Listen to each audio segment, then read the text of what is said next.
안녕하세요. 인코그랩TV 김승철입니다. 제가 지금 타고 있는 차는요 2022년형으로 상품성 개선이 된 CN7 아반떼의 하이브리드입니다. 이 차를 좀 일상주행처럼 탔을 때 발견된 특징들을 좀 영상을 통해서 여러분께 말씀드리려고 하고요. 이 차의 파워트레인을 좀 소개를 드리면, 엔진은 이제 1600cc 가솔린 엔진으로 에키슨 사이클이 들어간 105마력짜리 엔진이고요. 그리고 전기 모터가 추가되어 있는 하이브리드죠. 그래서 전기 모터의 출력은 32kW, 그러니까 마력으로 환산하면은 43.5마력에 해당되고요. 그 둘을 합한 시스템 출력은 141마력으로 되어 있습니다. 제가 예전에 탔었던 아이오닉 하이브리드도 이제 같은 그런 구성을 갖고 있었죠.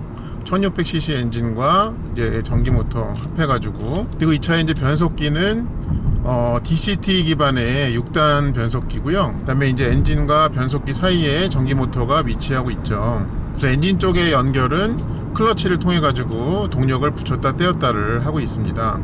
근데 한 번만 제가 더 말씀을 드리면요, 왜 105마력 더하기 그 다음에 43.5마력인데 그 148.5마력이 안 되고 141마력으로 줄느냐, 7.5마력 정도가, 그거를 좀 궁금해하실 수 있어서 다시 한번 말씀드리면요, 모터의 마력과 그 다음에 엔진의 마력 둘이 합산하는 것 중에 제일 크게 나오는 부분에서 그 시스템 출력이 발표가 되는데요. 근데 이 차는 그 엔진 출력의 비중이 더 높기 때문에 엔진이 제일 최대의 마력수를 내는 그 구간에서 측정을 하게 되고요.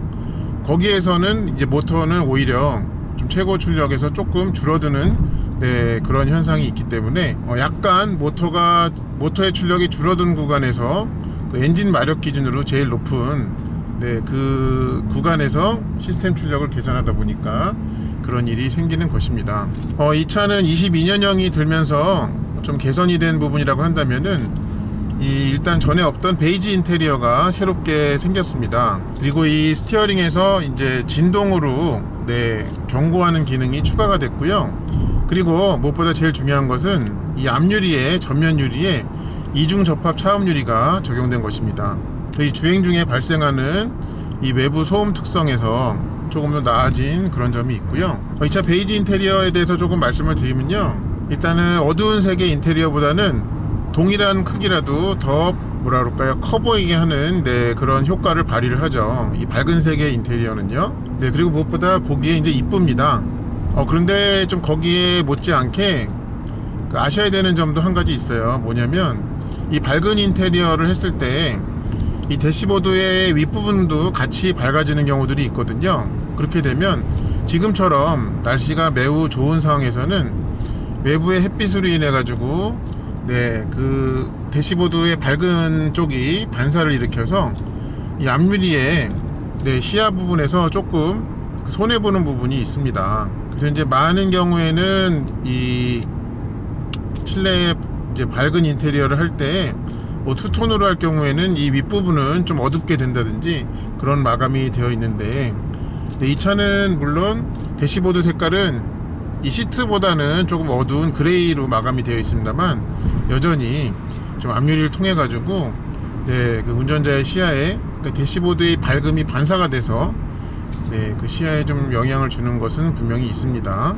이 차의 이제 변속기는 제가 탔던 아이오닉 하이브리드 때의 이제 변속기와 비교를 하면 조금 나아진 부분이 느껴집니다. 그래서 이제 어떤 면에서 좀 나아진 게 느껴지냐면요, 여전히 변속이 빠릿빠릿하지는 않아요. 그렇지만은 이 멈춰 있다가 출발할 때의 특성에서 좀 더 오른발을 덜 조심하면서 다루어도 차가 울컥거리는 그런 반응을 일으키지 않는다는 점이 좀 전보다, 그러니까 전에 이제 그 파워트레인보다 많이 개선됐다라고 그렇게 보입니다. 또 이제 차의 인테리어를 살펴보면요, 그 최근에 현대기아의 하이브리드 차량과 비교를 했을 때 이 차는 이 시프트 패들이 없습니다. 그 얘기는 이 회생제동의 감도를 운전자의 의지로 이렇게 0에서 3단계 이렇게 조절할 수 있는 것은 없는 것으로 그렇게 보이고요. 그리고 또 다른 현기차 하이브리드랑 다른 점은 이 공조장치 부분에 이 드라이버 온리에 해당하는 버튼이나 메뉴가 없습니다. 이제 많은 현기차의 이제 하이브리드들은 운전자만 탈 경우에 이 드라이버 온리를 누르면 조금이라도 전력의 사용량을 좀 줄이게 하고 있는데, 얘는 다른 CN7 아반떼와 그대로 이제 공유를 하느라고 그게 없는 것으로 그렇게 보입니다. 그리고 이제 여기 기어 셀렉터가 이제 레버식으로 되어 있잖아요. 그리고 여기 D 레인지의 왼편으로 옮기면 S라는 표시가 이제 계기판에 보이게 되는데요. 요거는 이 차에 이제 들어있는 그 사용자 매뉴얼을 확인을 해보니까요, 이 변속기를 스포츠 모드로 해놓는 것이더라고요. 그거는 제가 좀 이따가 별도의 기회를 통해 가지고 한번 확인을 해보도록 하겠습니다. 그리고 이제 S를 놓은 상태에서 이 마이너스나 플러스로 이렇게 해가지고 이 수동 변속을 할 수 있도록 그렇게 하고 있습니다. 뭐 긴 내리막이나 이런 데서 엔진 브레이크를 걸 때 좀 유용하게 사용할 수 있을 것 같습니다. 네, 잠시 뒤에 이제 신호가 바뀌면서 차가 출발을 할 텐데요. 다시 한번 이 변속기의 작동 특성을 좀 보겠습니다. 그리고 이제 전기 모터로만 작동 중일 때는 계기판에 EV라는 그런 표시가 뜨는 것은 동일합니다. 네, 변속기가 출발이 좀 부드러워진 것이 다시 한번 확인이 되고요. 그리고 처음에 출발 직후에는 이제 전기 모터로만 가다가 엔진이 시동이 걸리면서 개입을 하기 시작하죠. 네, 그때는 뭐 다른 그 현기차의 하이브리드 차량과 마찬가지로 그러니까 엔진 자체, 그러니까 엔진 특유의 소음과 진동이 추가되는 것 이외에는 어떤 또 다른 그런 동력 전달 계통이 움직이기 시작했다라는 것을 알아차리기는 힘듭니다. 지금 벌써 외기 온도가 30도를 가리키고 있네요. 벌써 여름이 됐군요. 어느덧. 이렇게 브레이크에 발을 떼서 크리핑으로 앞뒤로 이동할 때는 전기 모터의 힘만으로 갈 수가 있죠. 그리고 이 차는 이제 인스퍼레이션 트림이다 보니까는 제가 타고 있는 아반떼 N과 똑같이 이 보스 8개 스피커의 오디오를 갖고 있는데요. 그런 게 있더라고요. 보니까 이게 연식 변경 때문에 그런 것 같긴 한데요. 이제 미디어를 틀면은 이 볼륨이 제 아반떼는 여기에 보이는 볼륨의 숫자 기준으로 막 40을 넘겨야지 조금 빵빵하다는 소리가 들렸는데, 얘는 뭐라 그럴까요? 단위라고 해야 될까요? 그게 좀 다른 것 같아요. 그래서 20 몇 정도로만 해놔도 제 차에 이 30 후반에서 그 40대로 볼륨을 그 숫자를 해놓은 것과 그런 맞먹는 그런 볼륨을 내더라고요. 그게 좀 차이점으로 느껴집니다. 얘는 앞에 이 센터페시아 부분에 이 별표 버튼이 있죠. 이거는 특정 기능을 지정해서 사용할 수가 있죠. 그래서 요거를 길게 누르시면 얘를 어떤 기능으로 할 건지가 쭉 나오게 됩니다. 근데 여기에 이제 하이브리드 하드키가 없기 때문에 메뉴가, 그래서 저는 일단 하이브리드로 해 놓겠습니다. 요 1.6 엔진의 그 소음과 진동 특성은 기존에 탔던 것과 큰 차이가 없습니다.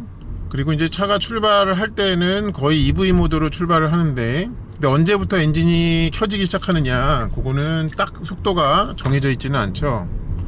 차가 여러가지 주행 조건을 고려해 가지고 적정한 때에 엔진을 켜죠. 그리고 이제 많은 분들이 아직까지도 하이브리드가 생소하신 분들이 좀 물어보시는 질문이, 하이브리드는 충전을 어떻게 해야 되느냐는 질문을 좀 주시는 경우가 아직도 있더라고요. 그래서 그거를 좀 제가 말씀을 드리면요, 하이브리드에도 이 고전압 배터리가 들어가 있습니다. 근데 그냥 차의 이름이 하이브리드라고만 되어 있는 차들은요, 배터리 용량이 굉장히 작아요. 그래서 이 아반떼 하이브리드 같은 경우에는 1.32kWh 짜리를 갖고 있거든요. 보통 이제 전기차라고 하면은 몇십 kWh 짜리를 갖고 있죠. 또 최근에 나오는 차들은 뭐 70 이상 되는 그런 아주 큰 용량의 그 고전압 배터리를 갖고 있는데, 얘는 아반떼 하이브리드는 1.32kWh 짜리이다 보니까요, 별도 외부 전원을 이용해 가지고 충전을 하는 일은 전혀 없고요. 차가 감속 중일 때나 아니면은 운전자가 브레이크 페달에 발을 올려놓을 때, 그때를 이용해 가지고 회생제동을 통해서 차를 그 전기를 충전하는 것이 전부입니다. 그렇기 때문에 하이브리드 차량을 타실 때에는 충전에 대한 것은 전혀 생각하지 않고 타시면 되겠습니다.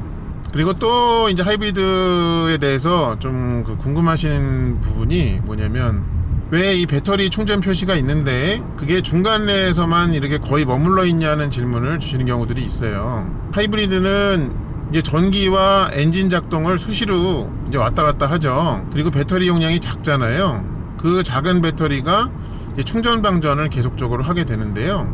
근데 이 차가 쓰고 있는 리튬이온 폴리머 배터리의 특성상 어떤 배터리의 수명을 제일 오래 사용할 수 있는 제일 좋은 방법은, 배터리에게 제일 좋은 충방전 사이클은 완충과 완전 방전 이렇게 구간을 전체적으로 사용하는 것이 아니라 사용하고 채우고 그거를 짧게 왔다 갔다 할 때 이 충방전을 제일 그렇게 반복을 할 때 가장 배터리의 수명을 길게 할 수 있다고 합니다.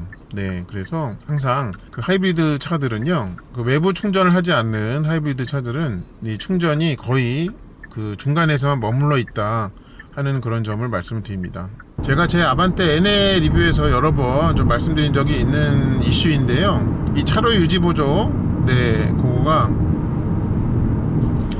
이 손으로 이 스티어링을 잡고 있는데도 이 핸들 잡으라는 경고가 띄우는 일이 많다고, 네, 그 말씀을 많이 드렸잖아요. 근데 이 차는 그런 일이 생기지는 않습니다. 보니까 물론 아반떼에는 이제 RMDPS라는 이 렉 구동형 파워 스티어링을 갖고 있고, 그 외에 아반떼 모델들은 이제 CMDPS라고 하는 이 컬럼에서의 이 조향되는 이 토크량을 가지고 작동하는 그 MDPS를 갖고 있죠.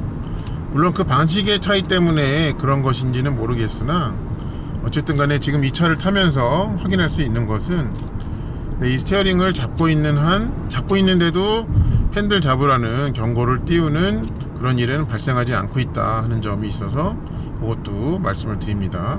이 차의 드라이브 모드는 어떤 게 있는지 좀 살펴보면요, 여기 이제 버튼을 눌러보면 총 3가지가 있네요. 그래서 얘는 에코 모드가 따로 있지 않고 노멀 모드가 제일 경제적인 모드라고 볼 수가 있겠고요. 네, 그 다음에가 스포츠 모드, 그리고 또 하나가 이제 스마트 모드가 이렇게 있습니다.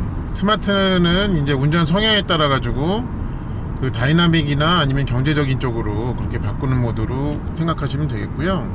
그리고 요 이제 그 디지털 클러스터라고 하죠. 이 디지털 계기판은 지금처럼 아날로그 디자인으로만 있는 것은 아니었고요, 완전 숫자로만 보이는 게 하나 가지가 더 있더라고요. 그래서 여기 보니까 설정 가가지고 클러스터를 가면요, 클러스터 테마 선택이 있어요.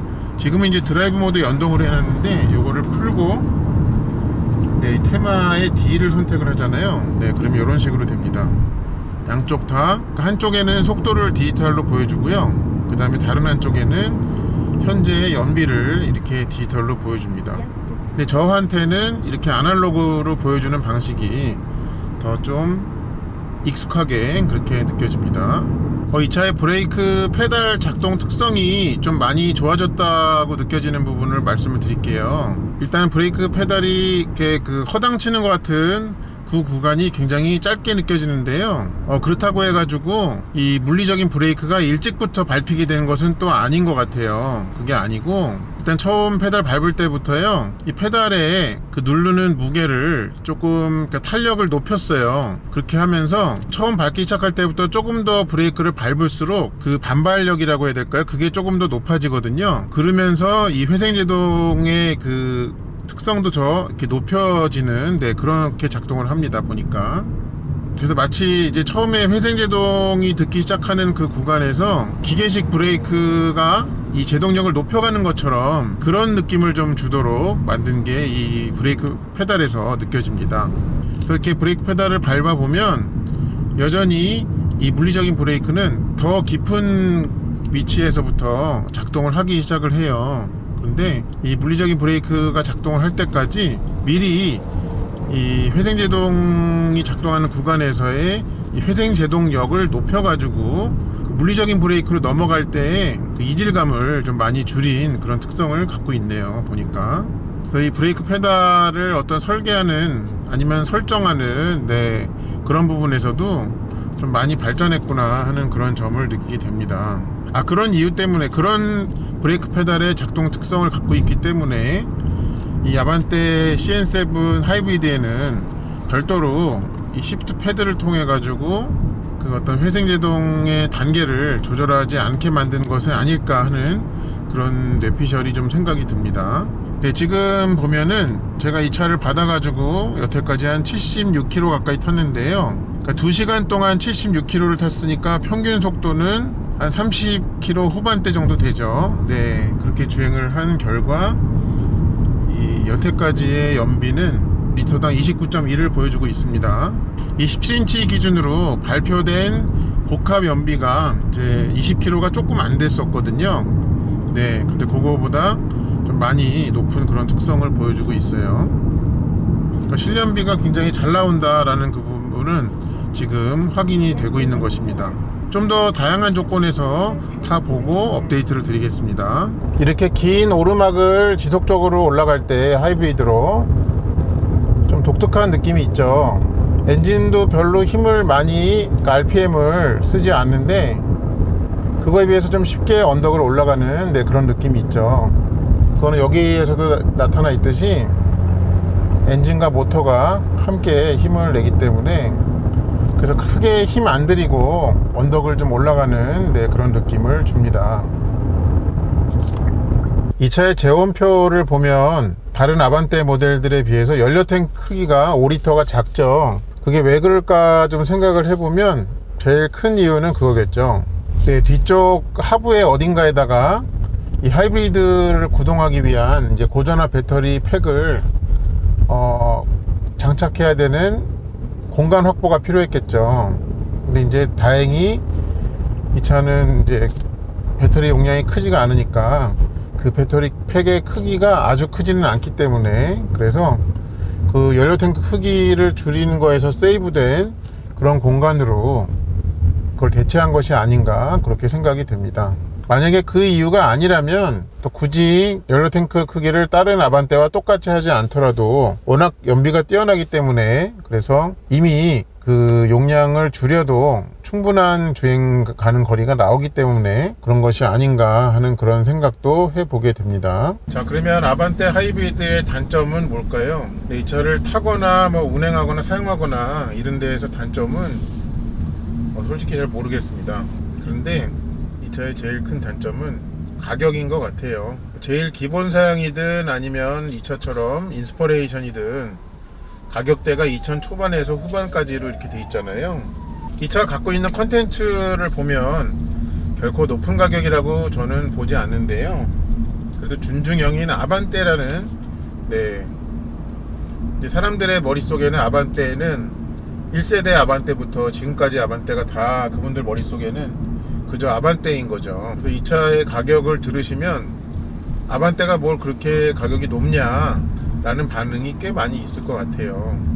그리고 또 2천만원 후반에서 이제 3천만원 후반까지 그 가격대가 굉장히 좀 촘촘하고 그 다음에 다양한 차종들이 많이 있죠. 그러니까 이 차가 포지셔닝 된 그 가격대가 굉장히 좀 경쟁이 치열하다 라는 그런 부분이 있습니다.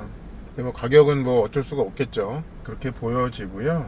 그 다음에 그럼 아반떼 하이브리드는 좀 어떤 분에게 권할 만한가 라고 생각을 했을 때 글쎄요, 뭐라고 해야 될까요? 일단 하이브리드로 좀 경제성이라는 그 열매를 따 먹으려면 일단 주행거리가 많아야 되고 그 다음에 속도가 이제 많이 나지 않는 도심 위주의 주행을 하시면서 주행거리가 많을 때 좀 이 차의 매력이 더 드러나는 것 같습니다.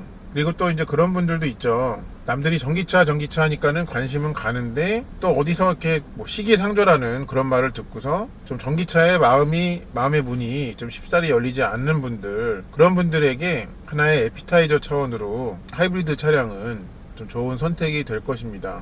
근데 지금처럼 퇴근 시간에 이 고속화도로에서 이 차로 안전과 관련된 기능을 켜놓고 크루즈까지 키면 그러면은 HDA가 켜지죠. 고속도로 주행보조. 제 아반떼에는 없죠.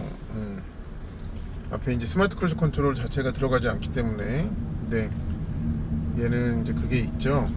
그럼 이렇게 출퇴근길에서 특히 막히는 곳에서의 스트레스를 크게 좀 줄여줍니다. 그런데다가 이 하이브리드는 이제 전기차 수준으로 이 모터로만 이 초저속은 주행을 하기 때문에 거의 전기차 수준의 네, 편리함을 보여주죠.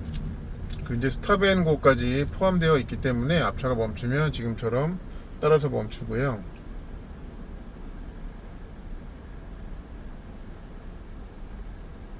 또 조금 있다가 앞차가 출발하면 따라서 출발을 하죠. 그리고 이 이제 계기판의 왼쪽 여기 부분 있잖아요. 그 아무 역할을 하지 않는 이 부분, 요거는 좀 뭔가 활용될 수 있으면 좋을 것 같은데, 여기에 뭔가 이 디스플레이를 넣기에는 이 운전자 위치에서 이렇게 봤을 때 유효한 그런 면적이 넓지가 않고, 뭔가 버튼을 위한 자리로 놓으면 또 여기 전체 분위기를 좀 깨는 것 같고 좀 그런 게 있습니다. 저는 이제 제 아반떼에 대해서는 여기다가 이 자리에다가 이제 휴대폰 거치를 위한 석션 컵을 거기다가 붙이거든요. 앞유리에 안 붙이고.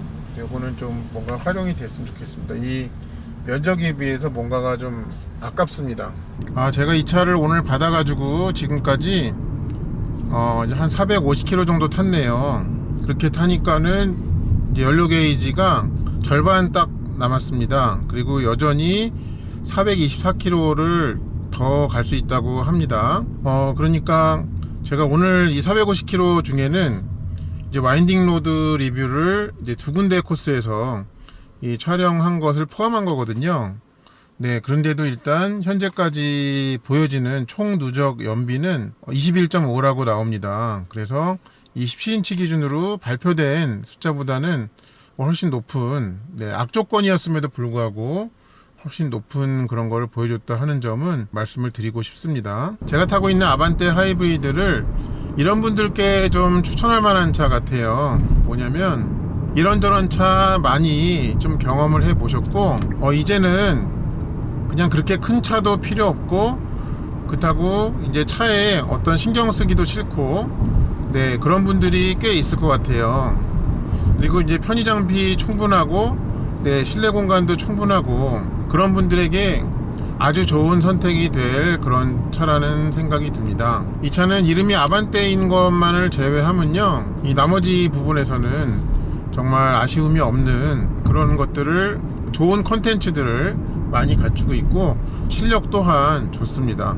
그래서 그분들에게 좀 추천할 만한 자동차라는 그런 결론을 좀 내리게 됐습니다. 근데 이제 그런 분들이 만약에 이 차를 고르셨잖아요. 그럼 차가 이제 출고를 받으시면 그 주변 분들이 그런 얘기를 하겠죠. 야, 그 돈 주고 아반떼를 샀느냐 라고 분명히 하실 수 있는데요, 이 차에 이제 같이 그분들을 태우시고 뭐 긴 시간을 보낼 필요도 없이 시내에서 뭐 20-30분만 같이 돌아다녀 보시면 본인도 사고 싶다고, 네, 그렇게 생각이 바뀔 것입니다. 그럴 가능성이 좀 매우 높아 보입니다. 자, 지금은 여기는 그 구간 단속이 70km 제한 속도로 되어 있는, 네, 고속화 도로인데요. 여기서 스마트 크루즈 컨트롤 한번 켜볼게요. 이렇게 키고서 속도를 이제 80으로 지금 맞춰놨는데, 얘가 이제 HDA가 고속도로 주행 보조가 켜지면서 속도를 70, 네, 여기 구간 단속에서의 제한 속도로 그렇게 맞추네요. 떨어뜨리네요, 속도를. 지금 보면은 이 설정 속도를 아무리 올려도요, 얘가 이 구간 단속에서의 제한 속도 딱 자기가 맞춰놓은 거 이상 그렇게 올리지를 않습니다.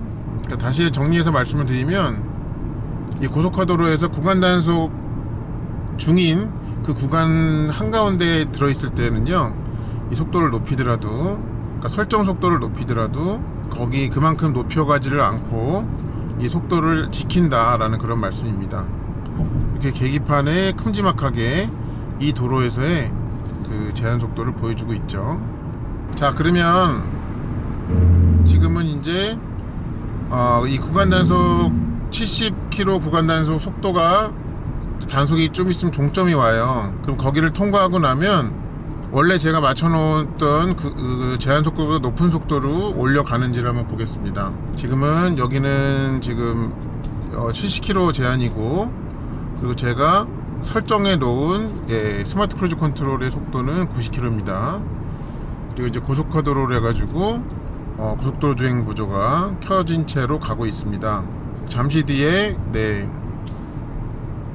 이 구간 단속이 종점이 나오거든요. 거기를 통과할 때 얘가 어떻게 반응하는지 한번 보겠습니다. 약 500m 앞 평균 70km 구간 단속 종료 지점입니다. 500m 앞이라고 나오네요. 자, 여기 이제 종점 카메라가 나와요. 거기를 지나서 어떻게 반응하는지 한번 볼게요. 지나죠. 앞에 차가 뚫려 있죠. 속도를 쭉 올려가네요. 네. 그래가지고 제가 맞춰놓은 속도까지 이렇게 쭉 올려갑니다. 네. 그래서 좀 정리해서 다시 한번 말씀을 드리면, 이 구간 단속 중인 곳에서 이 고속도로 주행 보조를 켜고 갈 때에는 그 구간 단속의 시작하는 곳과 끝나는 곳의 사이, 그 공간에 있을 때에는 이 설정 속도를 아무리 높이더라도 그 규정 속도 아래로 이 차의 속도를 묶어둔다 하는 것을 확인할 수가 있었습니다. 자, 지금은 다시 이제 구간 단속은 아니지만 이 속도 카메라가 나올 거예요. 그러니까 70km 제한 속도 카메라가 나올 건데, 물론 저는 지금 85km로 맞춰놓고 가고 있어요. 차가 그 카메라 위치에 맞게 이 고속도로 주행 보조가 속도를 줄이는지 한번 보겠습니다.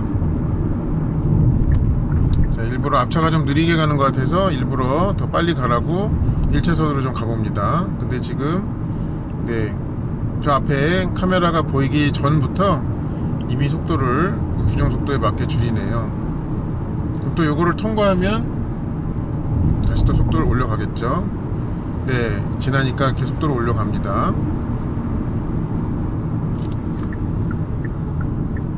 그 점도 참고하시기 바랍니다. 네, 그리고 이제 고속도로 주행 보조가 또 좋은 점 중에 하나는, 편리한 점 중에 하나는, 앞차를 따라서 멈췄다가 재출발하는 대기 시간이 더 길어지죠. 그래서 원래는 이제 3초까지만 대기했다가 재출발하던 것을 이 고속도로 주행 보조를 켜고 가면 그게 30초로 늘어납니다. 네, 그래서 훨씬 편리해지죠. 지금 뭐 여기 상황에서야 앞차가 그 3초씩 지금 정차할 것으로 보이지는 않는데요. 네, 그렇다는 점은 참고적으로 말씀을 드립니다. 지금 전기차에 대한 보급률이 이제 가속이 붙어가고 있잖아요. 그래서 언젠가는 이제 엔진차가 전기차의 판매량을 추월을 허용할 때가 올 것 같은데요. 그런데 그 와중에서도 엔진차 중에 그 생명력을 길게 유지할 자동차는 저는 하이브리드라고 생각을 합니다. 그 이유는 전기차가 갖지 못한 두 가지의 이유 때문인데요. 제일 첫 번째로는 이 주행 가는 거리가 굉장히 길다는 점, 그거의 첫 번째고요. 전기차는 아무래도 배터리를 계속 늘려야만 이 주행 가는 거리가 늘어날 수가 있는데, 이제 그것만 늘어나면 좋은데 무게도 같이 늘어나죠. 그래서 어떤 배터리의 기술이나 아니면 모터의 기술이 아주 획기적으로 새롭게 나오지 않는 한 주행 가는 거리를 확 늘리는 것이 좀 매우 어려울 것이라고 개인적으로 생각을 합니다. 또 한 가지 하이브리드의 경쟁력은 그렇게 아주 긴 주행 가는 거리를 확보하는 데 걸리는 시간이 매우 짧다는 것이죠. 왜냐하면 아무 주유소에서 가서 그냥 일반 차와 똑같은 방식으로 매우 짧은 시간만 투자를 하면, 그러면 이렇게 성큼성큼 긴 주행 가는 거리를 확보할 수 있기 때문에, 그거 역시도 전기차가 갖지 못한, 아직까지는 이라는 단서를 붙여야 되긴 하지만은 갖지 못한 그런 경쟁력이죠. 그래서 그런 주행 가는 거리와 그 다음에 그 하는 거리를 확보하는 데 걸리는 짧은 시간, 그 두 가지 측면의 경쟁력이 굉장히 뛰어나기 때문에 어떻게 여기서 역주행을 하냐, 킥보드를 타고. 네, 그 두 가지의 좀 경쟁력 때문에 하이브리드의 생명력은 길 것이다 하는 그런 생각을 해보게 됩니다. 네, 2022년형 아반떼에는 그 핸들에 이 진동 경고 기능이 추가가 됐죠. 그래서 이렇게 방향 시선을 켰을 때 뒤에서 다가오는 차가 있거나 아니면은 전방에 어떤 충돌 위험이 있거나 할 때 핸들에 진동을 일으킵니다. 제가 뭐 여기서 차선을 바꾸려고 하는 것은 아니고, 옆에 차가 다가올 때 깜빡이를 한번 켜보겠습니다. 그럼 여기서 부르르 떨리는 게 느껴집니다. 그래서 조금 뭐라 그럴까요, 이 고급차에서나 만나볼 수 있었던 그런 기능을 촉감적으로 좀 전해준다는 면에서 많이 업그레이드된 그런 인상을 주기에 충분합니다. 다시 한번 깜빡이를 켜볼게요. 이거 일부러 이렇게 하는 것입니다. 근데 이 진동 경고를 세부 설정을 할 수 있는지를 좀 한번 보겠는데요. 여기 보면은 차로 안전일 것 같아요. 아니네요. 핸들 진동 경고 항목이 있는데 그냥 온 오프만 있지 이거를 세부적으로 조절하는 거는 있지가 않네요. 그것도 좀 참고적으로 말씀을 드립니다. 자, 그리고 이제 이 차를 내일 아침이면 반납을 해야 되는데요. 80km 제가 이틀 동안 탔던 총 누적 연비를 한번 보여드리겠습니다. 먼저 오늘 탄 것만 연비를 좀 보여드리면요, 오늘은 좀 일부러 여기저기 다니느라고 181km를 탔는데 연비는 29.2가 나왔습니다. 이제 181km를 5시간 이상 동안 다녔으니까 이 평균 속도는 한 30km대 정도 되는 그런 주행 조건이었네요. 그러니까 고속 항속 조건이 아니었다는 그런 말씀을 드리고 있는 것입니다. 그러니까 오늘의 성적표는 이렇고요. 그 다음에 이 차를 어저께 아침에 받아가지고 오늘까지 한 740km 정도 탔는데 총 누적 연비는 23.9를 보여주고 있네요. 그러니까 이거는 제가 이제 두 번의 와인딩 촬영을 다 한 거를 다 녹인 그런 연비 성적표가 되겠습니다. 근데 이 차가 이제 인스퍼레이션 풀옵션인데 17인치 휠을 갖고 있죠. 그래서 이제 이 17인치 휠을 기준으로 아반떼 하이브리드의 복합 연비는 19.5죠. 그래서 19.5와 23.9 정도만큼의 차이니까는 물론 여기 표기되는 거에서 오차가 어느 정도는 있겠습니다만 그래도 실연비는 일단 발표된 연비보다는 좋다라는 것은 확인이 되는 그런 셈입니다. 그리고 또 한 가지 말씀드릴 거는 얘는 이제 42리터의 연료 탱크 크기를 갖고 있는데 지금 그걸로 현재까지 주행한 게 743km고요. 아직도 185km를 더 주행 가능하다고 나오죠. 그러니까 둘을 합하면은 한 928km 정도 주행한 것으로 나오죠. 그래서 요거 둘의 합산한 결과로 확인할 수 있는 것은 이 차가 한 번 주유로 일단 900km 이상씩은 주행이 가능하다 하는 그런 점을 확인할 수가 있는 것입니다. 네, 지금까지 이렇게 해가지고요, 2022년형으로 업그레이드가 된 아반떼 하이브리드의 일상 조건에서의 리뷰를 마치도록 하겠습니다. 이 차가 궁금하셨던 분들께 저의 영상이 도움이 되었기를 바랍니다. 시청해주셔서 감사합니다.